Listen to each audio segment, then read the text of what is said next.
कवठ येथे माझ्या माहेरावरून आणलेले. तिकडं कवठाचं झाड आहे. ते फोडले, त्याच्या करवंट्या बाजूला काढल्या, हे खाली पडलं आहे.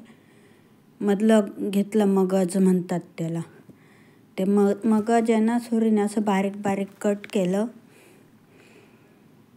बारीक केलं त्याचं. कवठ हिंदीमध्ये काहीतरी कथिया काहीतरी म्हणतात, कवठ म्हणतात. शिवरात्रीला शंकराला आवडतं आणि शुगर बीपीला चांगलं असतं. शुगर कंट्रोल करतं ते. तर शुगरच्या माणसाला कवठ चांगलं असतं. ते वरून नारळासारखं असतं ते फोडावं लागतं. फोडलं की मग आतमध्ये असं निघतं. ते करवंटीचा काही उपयोग नसतो, ते फेकून द्यायचं. असं बारीक कट करून झालं आहे.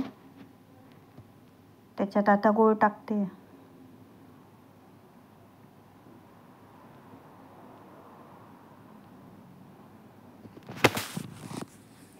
गूळ टाकून ठेवला 1 दिवसासाठी. असाच त्याचं पाणी झालं, म्हणजे मिक्सअप झालं चांगलं, बाइंडिंग. 1 दिवसानंतर काय रानू,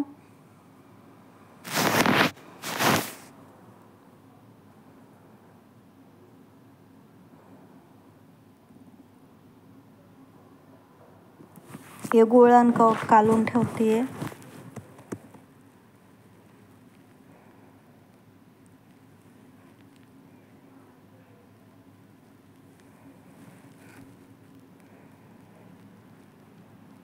आमच्याकडं याची चटणी पण करतात. मीठ, मिरची, लसूण टाकायचं आणि कवठ टाकायचं. कवठाची चटणी म्हणतात. किंवा मग गुळामध्ये असं या कवठामध्ये गूळ कालून नुसतं असं पण खातात. पण मी त्याचा मोरंबा करतात ना कैरीचा, तशा पद्धतीने करणार आहे.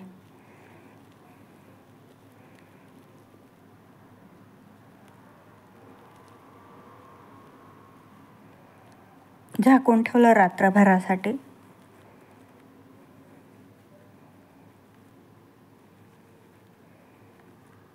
दुसऱ्या दिवशी आता ते गुळाला पाणी सुटलं ना, मग सगळं ओलं ओलं झालं. तर अशा प्रकारे हे मिक्सअप चांगलं झालं ते.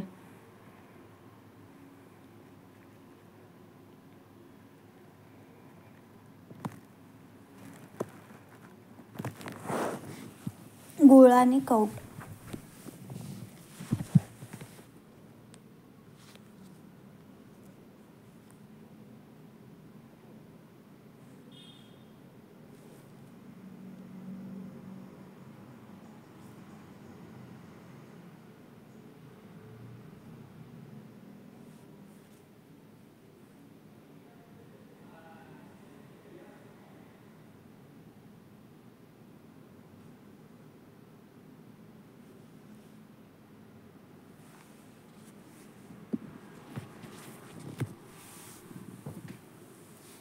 ते एका कढईमध्ये काढून घेतलं. नंतर ती कढई गॅसवरती ठेवली. आता गुळाचं पाणी होणार थोड्या वेळाने. असं झालेलं.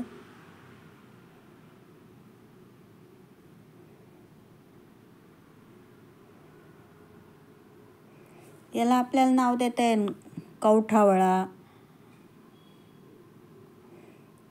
कवठाचा आंबा, मुरंबा, कवठाचा मुरंबा. अशा प्रकारे कवठाचा मुरंबा तयार झालेला आहे. तर शुगर बीपीच्या माणसासाठी चांगलं आहे. थंडीत आपल्यासाठी सगळ्यांसाठी चांगलं आहे. सगळ्या एजच्या माणसांसाठी चांगलं आहे. तर आता हे मी फ्रीजमध्ये घालून ठेवणार आहे.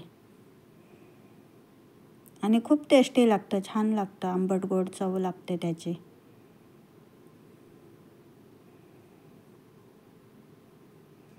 मी पहिल्यांदाच बनवला, नाही तर आम्ही गुळ आणि कवठ मिक्स करून खातो किंवा मग चटणी करून खातो. तर कवठाच्या झाडाखाली बसलं तर असंच खातो घेऊन. थँक्यू रेसिपी पाहिल्याबद्दल. आभारी आहे.